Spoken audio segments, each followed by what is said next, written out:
children. I request the entire team to kindly join for this proud moment. मैं अमूमन कहीं innovation में season कम चलाता हूँ, ठीक है सर। कोशिश करता हूँ कि नॉट खोल के किसी काम की शुरुआत की जाए, ठीक है ना। ये शुभ कार्य होते हैं, ये गांठ खुलने से होनी चाहिए, कैंची नहीं चलानी। हमारे जीवन में सीजन का कोई काम नहीं होना चाहिए, हम सुई धागे का काम करते हैं, जोड़ने का।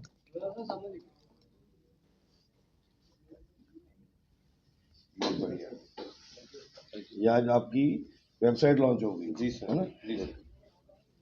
चलिए, ये अब हिडन एजेंडे में क्लब में एक बेहतरीन कार्य की शुरुआत हो रही है। यहाँ पर वेबसाइट लॉन्च हुई है collegedwarka.com करके। हमारे मंदिरों के शहर को सुशोभित किया है collegedwarka.com के एक बेहतरीन कार्य से। और मेरे साथ अर्नब कोल जी, पार्थ गौतम जी, हमजा जी, दीक्षा जी और बाकी एक बेहतरीन टीम मैं देख रहा हूँ, team of sort of upcoming intellectuals.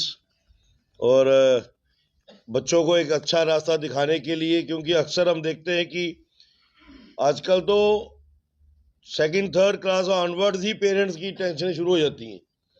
हमारे आपके समय में 12वीं के बाद, कभी रिजल्ट के बाद सोचते थे क्या करना है। तो आजकल बचपन से ही पेरेंट्स वो अपने माइंड सेट में बनाना शुरू करते हैं कि बच्चे को किस लाइन पे चलाना है। लेकिन उसके बावजूद भी 12वीं तक पहुंचते पहुंचते कहीं एक डिसीजन फाइनल नहीं हो पाता है।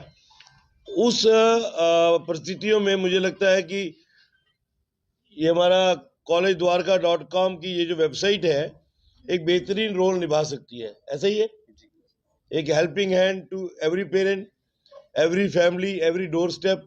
क्योंकि बच्चों के मुस्तकबिल को, बच्चों के फ्यूचर को लेकर सभी वरीड रहते हैं।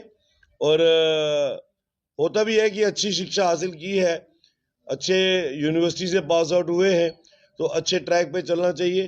और मैं ऐसा मानता हूँ कि एक अच्छा इंजीनियर, डॉक्टर, वकील या बिजनेसमैन या फिर पॉलिटिशियन बनने से ज़्यादा पहले एक अच्छा इंसान बनने का जो गुण है वो हर व्यक्ति में होना चाहिए। स्माइलिंग फेस आपके भी कईयों के हैं, कईयों के कम दिख रहे हैं। स्माइल हमेशा चेहरे पे रहनी चाहिए। मुझे कई बार कुछ लोग कहते हैं कि रंधावा जी आप हमेशा स्माइल देते रहते हो, तो मैं उनको कहता हूँ फिर वो बार याद करो, तुम इतना जो मुस्कुरा रहे हो, क्या गम है जो छुपा रहे हो। तो वो गमों को छुपाना है। कई बार होता है, कोई भी कारण होता है जीवन में हमारे, दिन भर में अनेक चेहरों से मिलना पड़ता है। खासकर राजनीतिक क्षेत्र में तो आप सोच नहीं सकते हैं, हर व्यक्ति हमारे पास एक्सपेक्टेशंस के साथ आता है और हमें उसकी एक्सपेक्टेशन को जज करना है उसके चेहरे से, उसकी आंखों से, उसकी बात करने से पहले से। हमारे पास कोई व्यक्ति आता है तो मैं जब पूछता हूँ आप कैसे आए हो, वो कहता है वैसे आया हूँ। मैं कहता हूँ आप झूठ बोल रहे हो। वैसे आने का किसी के पास समय नहीं होता है, हर व्यक्ति का अपना टाइम शेड्यूल होता है। आप मेरे पास घर से चल के आए हो, अपना नहीं तो किसी का काम तो होगा। अपना क्यों आपने समय भी, पेट्रोल भी, ईंधन भी वेस्ट करके मेरे पास आया। तो फिर वो बताता है मेरी बेटी की ट्रांसफर का इश्यू है, मेरे श्रीमती जी की ट्रांसफर का इश्यू है, मेरी प्रमोशन का इश्यू है, मेरी गली का इश्यू है, मेरे सड़क का इश्यू है। तो ये अल्टीमेटली चीज आती है। फिर मैं उनको बोलता हूँ कि आप आए हो, मोस्ट वेलकम, लेकिन चेहरे पे मुस्कुराहट जरूर रखिए। तो एक जीवन का मूल मंत्र है कि आपकी चेहरे की मुस्कुराहट जो है वो आपका सब कुछ पिक्चर क्लियर करती है कि आप कैसे व्यक्ति रहेंगे। आते भाई साहब 2 फूल लेके आ गए, मैंने कहा व्यक्ति मैं एक हूँ, आपने 2 फूल लाए हैं, यही मुझे समझ नहीं आया। अब हो सकता है इनका अपना को माइंड सेट हो कि बंदे को खुश करना है, हो सकता है 1 फूल से ना खुश हो रहा हो, 2 फूलों से हुआ, इनका फिर भी मन नहीं भरा। ये इतना बड़ा गुलदस्ता, इस पे भी इन्होंने पैसे खर्चे। तो हम तो ये कहते हैं कि भैया पैसा भी बचाओ। लेकिन मैं ईमानदारी से, आप सभी हमारे पुराने परिचित हैं, ये तो बेचारे हमारे हरिद्वार के हमारे गेस्ट हैं, आप लोग जम्मू से हैं, मेरे बारे में आप जानते भी होंगे, सोशल पॉलिटिकल एक्टिविस्ट हूँ। और ये मीडिया वाले सभी जानते हैं कि जिनसे मिलते हैं हंस के बात करने का प्रयास करते हैं कि 2 मिनट हंसी के किसी को दे ले, किसी से ले ले, तो यही है। बाकी मैं अर्नब जी और उनकी टीम को बहुत बहुत बधाई दूंगा। अभी थोड़ी देर में हमारी पुरानी दोस्त भी है डॉक्टर डेजी परिहार, वो शी विल बी लैंडिंग। अभी मुझे कह रही मैं 5 मिनट में पहुंच रही हूँ, यहाँ से 5 किलोमीटर दूर है। तो मैंने कहा फिर इसका मतलब आ नहीं रहे हो, आप लैंड करोगे सीधा, हेलीकॉप्टर से आ रहे हो। तो वो गाड़ी भी ड्राइव फास्ट करती है, तो वो कहती है मैं गाड़ी भी तेज चलाती हूँ। She will be joining us soon. तो मैं चाहता हूँ कि मीडिया इस चीज को जरूर हाईलाइट करे, जो एक प्लेटफॉर्म जम्मू को collegedwarka.com के माध्यम से मिला है। हर पेरेंट्स तक, हर परिवार तक आजकल सोशल मीडिया के माध्यम से हर बात पहुंचती है। अब मेरी भी इन बातों में से पता नहीं आपने कौन सा टोटका निकाल लेना है, और शाम तक मेरी पता नहीं कितनी क्लास लगी होनी है। मैंने अपने इन दोस्तों के चक्कर में बड़ी बारी मैंने बैकफुट पे भी आया हूँ। पता है इनको, ये संधू जी जो हंस रहे हैं ना, इनकी हंसी के पीछे भी कुछ है। तो मैं अर्नब जी और उनकी टीम को पूरी पूरी बधाई दूंगा। आप सबको, आपका जहाँ ऑफिस भी यहाँ खोलेंगे, आप हमें वहाँ भी बुलाइएगा। हम भी मैक्सिमम पेरेंट्स को आपके साथ जोड़ेंगे।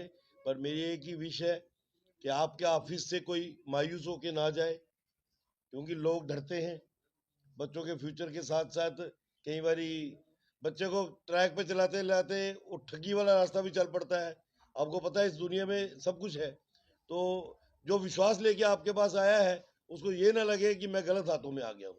तो उसके बच्चे का भी फ्यूचर बने, उन पेरेंट्स को भी लगे कि our child is in safe hands. All the best to all of you. आए हैं मुझे लगता है कोई, आ जाओ निशा जी, हम थोड़ा पीछे हो जाते हैं। हाँ जी, thank you so much.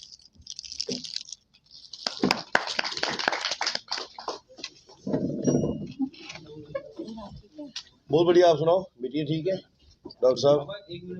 For the students of 12th class and graduates from their college admission to their job success. So ये प्लेटफॉर्म हमने specially students of 12th class के लिए बनाया है और ग्रेजुएट्स के लिए, जिनको 12th के बाद कॉलेज में एडमिशन लेना है, जिन बच्चों को समझ नहीं आती है कि कौन सा कॉलेज उनके लिए अच्छा है, कौन सा कॉलेज में वो एडमिशन ले, जिस पेरेंट्स को समझ नहीं आती है कि कहाँ पे हमारा बच्चा सही जगह पढ़ेगा, कौन सा कॉलेज उसके फ्यूचर के लिए अच्छा है। सो इसलिए हमने ये प्लेटफॉर्म डिज़ाइन किया है, जिसमें हमने सारे कॉलेजेस अपने साथ ऐड किए हैं। बच्चा अपने रिक्वायरमेंट्स के हिसाब से हर कॉलेज देख सकता है और उसमें अप्लाई कर सकता है अपने घर से। उसमें आप पेरेंट्स को भी कहीं जाने की ज़रूरत नहीं है, सिर्फ collegedwarka.com ओपन करना है और सारे कॉलेज देखने हैं जो उनको, किसी को इंजीनियरिंग करनी है, किसी को बीएससी करनी है, किसी को बीबीए करना है, किसी को एमबीए करना है। तो ये प्लेटफॉर्म हमने इसलिए रेडी किया हुआ है। और इस प्लेटफॉर्म में कॉलेज एडमिशन के साथ साथ हम जॉब तक बिल्कुल एंड टू एंड सपोर्ट करेंगे स्टूडेंट्स को। जो बच्चा हमारे साथ ऐड होगा, जो बच्चा हमारे साथ रजिस्टर होगा, जो हमारे प्लेटफॉर्म के थ्रू एडमिशन लेगा, उस बच्चे को हम प्रॉपर एक गाइडेंस कर देंगे, इंटर्नशिप्स प्रोवाइड करवाएंगे, जॉब स्पेशलिटीज प्रोवाइड करवाएंगे और एक एंड टू एंड ट्रेनिंग देंगे ताकि वो एक जॉब रेडी करियर डिग्री के लिए तैयार हो। हमारा मिशन है कि हम bridge the gap between the education and employment, क्योंकि आजकल बहुत सारे बच्चे इंजीनियरिंग करने के बाद सेल्स में जॉब करते हैं, कॉल सेंटर्स में जॉब करते हैं, क्योंकि एक सही गाइडेंस नहीं है। अनएम्प्लॉयमेंट हमारे जम्मू में बहुत यूथ के लिए बढ़ा हुआ है, क्योंकि एक प्रॉपर गाइडेंस नहीं है कि इंजीनियरिंग करने के बाद करना क्या है, बीबीए करने के बाद करना क्या है। So this is the reason we are here. हमने एक प्लेटफॉर्म बनाया है जम्मू के लिए, क्योंकि हम सब जम्मू से हैं, तो हम जम्मू में ही कुछ करना चाहते थे, इसलिए हमने ये प्लेटफॉर्म बनाया जहां हम बच्चे को प्रॉपर कॉलेज एडमिशन से लेके उसके जॉब तक हर एक मटेरियल प्रोवाइड करवाएं। यहाँ ऑफिस कहाँ रखी है सर? त्रिकुटा नगर में लिया हुआ है ऑफिस। बहुत अच्छा।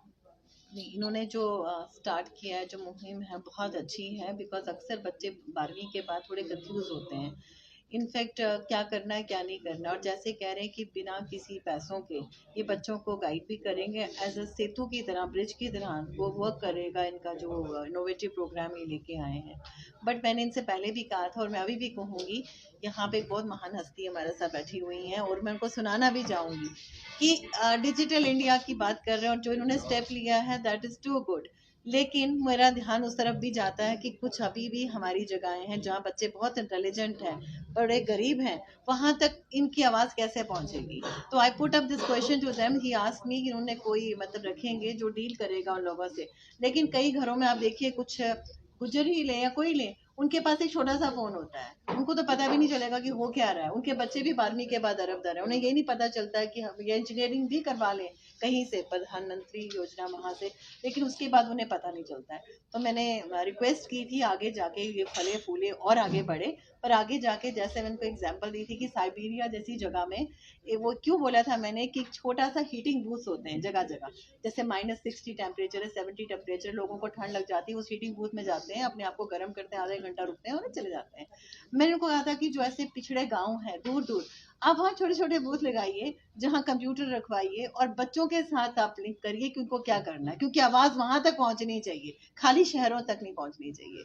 धन्यवाद। बहुत अच्छा। होगा, हम उससे बात करेंगे क्योंकि उसने ऑलरेडी ग्रेजुएशन खत्म की है। पहले पूछेंगे उससे कि उसने क्या करना है आगे, अपना पढ़ाई करनी है, पीजी करना है या फिर जॉब करना चाहता है। अगर वो जॉब करना चाहता है तो हम उसको एक अच्छा गाइड करेंगे कि कौन से प्लेटफॉर्म पे इस टाइम पे, कौन सी प्रोफाइल में, कौन सा करियर उसके लिए जॉब के लिए अच्छा है, जिसमें उसको जॉब्स भी मिलेगी और कम टाइम में वो उस चीज़ को अंडरस्टैंड भी कर सकता है। जैसे आजकल टेक्नोलॉजी का टाइम चल रहा है, सो कोई भी ग्रेजुएट टेक्नोलॉजी की तरफ मूव हो, जैसे डिजिटल मार्केटिंग की तरफ चले जाए, सॉफ्टवेयर डेवलपमेंट की तरफ चले जाए, क्योंकि इन चीज़ों में सीखने के लिए टाइम कम लगता है और बहुत सारी अपॉर्चुनिटीज़ हमारे जम्मू में भी आज की डेट में ओपन है। हमारे कॉलेज द्वारका में खुद बहुत सारी अपॉर्चुनिटीज़ अवेलेबल हैं सॉफ्टवेयर डेवलपमेंट के लिए, डिजिटल मार्केटिंग के लिए, कंटेंट राइटिंग के लिए। तो हम यही कोशिश है हमारी। प्राइवेट सेक्टर में ही जो है वो ज़्यादा फोकस करेगा। हाँ, हमारा सारा कोशिश है कि जो प्राइवेट सेक्टर है उसी में ज़्यादा कोशिश रहे, क्योंकि जो भी ये आईटी है, कॉर्पोरेट है, हर चीज़ में।